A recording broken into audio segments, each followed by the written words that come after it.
బాగా వండడమే కాదు, అంతే బాగా తింటాను గూడా నేను. మాకు తెలుసులేక నువ్వెలా తింటావు అంటారా? మొత్తానికైతే నేనిప్పుడు కట్టుకున్న స్టైల్ మా చెల్లి చూపించిందనమాట. ఖాదీ కాటన్ శారీ ఇలా కట్టుకోవాలి తెలుసా అని చెప్పి. ఇంక మొత్తానికైతే అందరం కలిసి ఫుడ్ ఫుల్‌గా లాగించేసి హ్యాపీగా కూర్చొని కబుర్లు చెప్పుకుంటూ ఉన్నాము.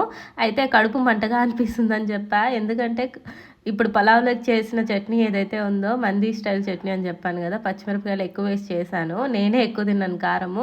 కారంగా అనిపిస్తుందంటే మా చెల్లి అయితే ఐస్ క్రీమ్ ఆర్డర్ చేసింది. తన ఫేవరెట్ అయిన డెత్ బై చాక్లెట్ అనమాట.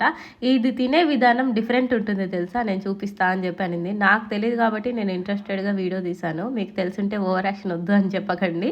మొత్తానికైతే తను చూపించిన స్టైల్‌లో మంచిగా తినిపించేసింది. నేనైతే ఒక్క బైట్‌తో ఆగలేదు. ఫుల్ తినేసాను. అది కడుపా చెరువా అంటే ఏమో తెలీదు. ఐస్ క్రీమ్ అనేలోపు ఒక సైడ్ గ్యాప్ వచ్చేసింది. ఫుల్ లాగించేసాను. ఇంకా నేను తినడం మాత్రమే సరిపోతుందా, మా ఆయనకు కూడా చికెన్ పలావ్ తినిపించేసాను ఫుల్‌గా.